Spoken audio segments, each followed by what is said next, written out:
Hai geng, subscribe, like, copy link, hantar kat mak ampak untuk hang. Okey geng. Kita boleh dengar kempen Perikatan Nasional. Tara mana depa hentam Pakatan Harapan. Kempen daripada Perikatan Nasional, depa hentam Pakatan Harapan kau-kaunya. Tapi depa lupa, depa tak ingat. Perikatan Nasional Parti Bersatu ni dia lupa, dia tak ingat.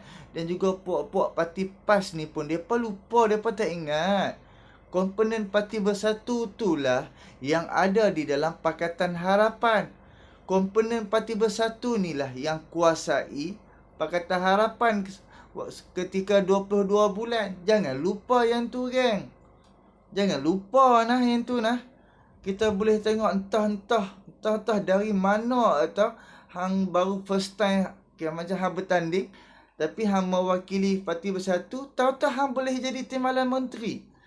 Hang tak ada latar belakang hang dan nama hang di dalam senarai-senarai yang yang daripada Parti Keadilan Rakyat bagi nama Azmin Ali pun tak ada, sebab Azmin Ali dah jadi Menteri Besar Selangor ketika itu. So nama Azmin Ali sepatutnya tak ada di dalam kabinet untuk Pakatan Harapan. Tapi tiba-tiba Azmin Ali punya nama ada di dalam kabinet Pakatan Harapan. Adil ke tak adil? Dan kita boleh tengok segala apa yang Tun Mahathir macam kuasai selama ni. Tun Mahathir kuasai Pakatan Harapan. Kan? Sehingga kan Tun Mahathir cakap Melayu malas, rakyat jangan bagi muka, jangan yang Melayu malas, anak-anak muda malas. Kan? Saya kedekut. Cuba hang fikir balik, cuba hang ingat balik Tun Mahathir mengucapkan kenyataan tu. Kan?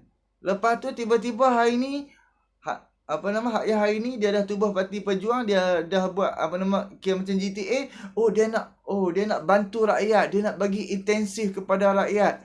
Dia nak bantu orang Melayu, dia nak bantu ni, bantu tu. Waktu hang 22 bulan, apa hang buat? Dan 22 tahun, itu pun cuba bayangkan 22 tahun. Hang kira tengok 1 tahun ada 365 hari kali dengan 22. Memang kita nampak hasil dia, pembangunan sana sini apa semua. Tapi yang korupsi kira macam satu bab, itu tak apa. 22 tahun tu dia. Kita ambil yang 22 bulan ni. Dan Parti Bersatu pun bukan main sedap pergi kan. Dia hentam Pakatan Harapan, tapi depa lupa. Depa lah, Parti Bersatu lah yang kontrol Pakatan Harapan. Segala peruntukan untuk parti-parti, peruntukan untuk yang dia nak bagi. Cuba bayangkan, semua nak kena salur dekat Parti Bersatu dulu.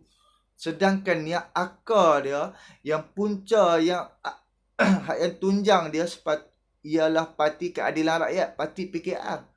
Tapi disebabkan orang tua ni, bila bincang-bincang kita bagi orang tua ni jadi Perdana Menteri mewakili Pakatan Harapan, tak apa yang jadi. Kita boleh tengok macam Muhyiddin Yassin lah kan. Kita boleh tengok Muhyiddin Yassin. Waktu dia berada di bawah, waktu dia ada di dalam kabinet Najib Razak, Muhyiddin Yassin dia dah jadi timbalan Perdana Menteri. Dan bila dah tahu bila Rafizi Ramli, Anwar Ibrahim dah bongkarkan apa yang Najib buat, apa 1MDB ni apa semua. So, game Muhyiddin Yassin dia ada satu komplot. Kalau hampa pernah dengar cerita ni, Muhyiddin Yassin dia ada satu komplot untuk menjatuhkan Najib dan terus menangkap Najib selepas mesyuarat kabinet. Kan katanya dia nak cekup kepala lah, apalah, bawa Najib terus pergi mana ke apa semua tak tahu. Kan? Cerita yang macam tu. Sebab tu esok atau lusa selepas terbongkarnya, selepas Najib pun dia pun sabar juga bila 1MDB punya kes, Muhyiddin Yassin sebab apa kena masuk dekat dalam akaun dia. Itulah poin-poin untuk Muhyiddin Yassin jatuhkan Najib. Rupanya Najib jatuhkan Muhyiddin Yassin cepat-cepat. Kan? Okay. So Muhyiddin Yassin Waktu tu dia mailah kepada Pakatan Harapan. Pakatan Harapan pun okey, terima dia dengan elok-elok. Lepas tu dia pun nak buat parti. Okey, buatlah parti. Jomlah kita bersama. Kan? So, bila Muhyiddin Yassin waktu first Pakatan Harapan menang pilihan raya, yang memberi nama untuk calon Perdana Menteri adalah Muhyiddin Yassin. Muhyiddin Yassin cakap dia nak jadi Perdana Menteri. Dan ada lagi beberapa orang bangkang tak boleh. Jadi atas persetujuan bagi Tun Mahathir 2 tahun dan Anwar Ibrahim selepas 2 tahun bagi dekat Anwar Ibrahim. So, selepas dah berkuasa, selepas Tun Mahathir duk buat macam-macam hal kepada rakyat, kata macam-macam kepada rakyat. Sebab bila Tun Mahathir kata macam tu, Melayu malas, rakyat malas, dia kedekut.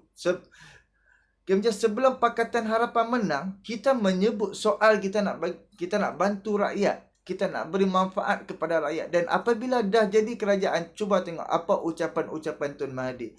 Dan setelah cukupnya sudah 2 tahun, hampir 2 tahun atas perjanjian untuk nak serahkan kuasa Perdana Menteri kepada Anwar Ibrahim. Beberapa sebelum tu, kan, beberapa bulan sebelum kerajaan jatuh, mereka buat sama-sama Kongres Maruah Melayu. Di waktu tu lah, tak kira lah UMNO ada, Parti Bersatu ada, Gerakan Mahathir ada, Gerakan Muhyiddin Yassin, semua ada. Tapi orang-orang Melayu di dalam parti PKR, mereka tak panggil pun. Cuba bayangkan, cuba nampak. Dan sewaktu itulah offer yang dibuat oleh kepada Mak Sabu, kan. Jom kita nak keluarkan daripada Pakatan Harapan. Dia ajak Mak Sabu suruh tubuhkan satu kerajaan, kan. Dan beberapa hari lepas tu kerajaan jatuh. Punca utama dia, apa yang aku nampak, punca utama, mereka tak mau serahkan kuasa kepada Anwar Ibrahim. Sebab Muhyiddin Yassin, setelah Tun Mahathir letak jawatan, Muhyiddin Yassin jadi ketua parti. So, Muhyiddin Yassin, dia boleh komplot dengan puak-puak ni, puak-puak UMNO, puak PAS untuk menubuhkan satu kerajaan. Yang penting jangan bagi kuasa kepada Anwar Ibrahim. So, itu yang berlaku sekarang. Bila mereka dah keluar daripada Pakatan Harapan, mereka dah tubuhkan kerajaan gagal mereka. Lepas tu mereka tubuh lagi kerajaan gagal mereka. Muhyiddin Yassin boleh jadi 17 bulan je. Bila Han naik menjadi Perdana Menteri, bila Han tubuhkan satu-satu kerajaan dengan keadaan kianat dan juga menjadi label pengkhianat. So, of course, Allah Maha Adil. Allah akan akan hantar orang lain kianat Han balik. So, Han kianat Pakatan Harapan, Parti PKR, Parti Amanah, Parti DAP. So, bila Han tubuhkan kerajaan bersama UMNO dan PAS, UMNO kianat Han balik. Lah, Han duduk di dalam, jadi menteri, yang bertaraf menteri di bawah Ismail Sabri. Lepas tu, kononnya Han boleh pegang Ismail Sabri. Tahu-tahu sekarang, bubar dah parlimen. Bukan main lagi, hampa ada hantar surat apa dekat Agung, apa minta macam bubar lambat lagi lah apalah. Kan? Jadi kita boleh tengok siapa yang gila kuasa sekarang ni. Siapa yang nak sangat kuasa. Walaupun dia dah dapat rasa 17 bulan, pun dia nak lagi kuasa. Sebab satu Malaysia atau satu negara, satu dunia atau Malaysia, sewaktu 17 bulan kerajaan gagal. Habiskan duit, betul-betul tabungnya dekat rakyat, dapat kira macam berapa duit. Cuba bayangkan, Muhyiddin Yassin tabung duit, kan, kononnya bantuan 600 bilion, babe. 600 bilion sudah hampir 1 trilion. Adakah Han dapat menikmati 600 bilion tu? Kan? Duit simpanan yang Lee Kuan Yew simpan sebelum kerajaan Pakatan Harapan jatuh, Lee Kuan Yew ada simpan 250 bilion. 250 bilion tu habis. Sebab tu sekarang, duit simpanan Muhyiddin Yassin, dia memerintah tanpa dia buat plan dan berhutang, dia buat lagi darurat, apa boleh jadi? Segala mak nenek, kewangan, sidang parlimen tak buka, kewangan apa semua dah jadi bebas di bawah Muhyiddin Yassin. Sebab apa dia buat darurat? Sebab nak selamatkan diri dia. Supaya dia dapat terus kekal menjadi Perdana Menteri. Jangan lupa, geng. Sewaktu sebelum darurat, Dan setelah darurat, bayangkan, dia offer, dia hantar budak-budak Muhyiddin Yassin, dia hantar budak-budak, dia suruh call, suruh WhatsApp, suruh offer dekat ahli-ahli parlimen PKR, offer kuasa, kedudukan dan offer duit ringgit.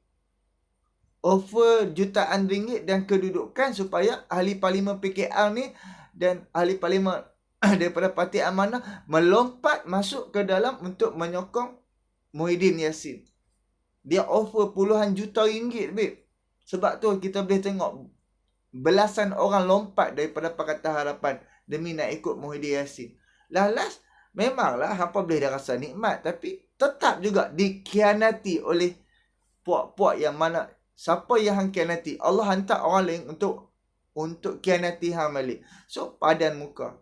So, kita boleh tengok. Sekarang ni, untuk Perikatan Nasional, untuk Parti PAS, Parti Bersatu, mereka dah rasa nikmat berkuasa. Mereka dah rasa tahu dah nikmat berkuasa. Of course, mereka akan usaha untuk maintainkan, untuk terus berkuasa. Dia macam-macam lah kan. Contoh macam model berkempen hak yang Perikatan Nasional kan. Untuk mereka hentam UMNO, mereka ambil poin-poin daripada Rafizi Ramli hak yang bongkar. Rafizi Ramli yang hak yang bongkar, kan? Lepas tu Perikatan Nasional depa buat kempen, depa guna model Rafizi Ramli untuk berkempen dekat puak-puak depa. Jadi kita boleh fikir, dan untuk pengetahuan hampa, langsung untuk Parti Bersatu dan Parti PAS langsung tak rasa macam depa ni kuat ke apa dak, sebab ahli PAS dah keluar daripada PAS sudah puluhan ribu, malah ratusan ribu dah ahli PAS ni. Sebab apa? Haji Hadi ni suka bernama fitnah, suka menuduh, dulu duduk jual Islam, tahu-tahu tak buat pun kerja-kerja agama, tak buat pun kok belah Kelantan berapa ramai dah keluar daripada PAS. So, daripada PAS keluar masuk Parti Amanah dan Parti Keadilan Rakyat. So, hak yang duduk sokong Pakatan Harapan, ada yang lari ikut Parti Bersatu. Ada yang duduk bersama Parti Bersatu, dan sekarang ni depa duduk bersama Parti PAS. So, yang pada aku, atas bacaanku, yang mana keluar daripada PAS masuk PH, yang mana daripada PH sebelum ni lari pi masuk bersama Parti Bersatu dan bersama dengan Parti PAS, ibarat contoh macam 100,000 orang keluar, 100,000 orang masuk. Tu je apa yang aku nampak.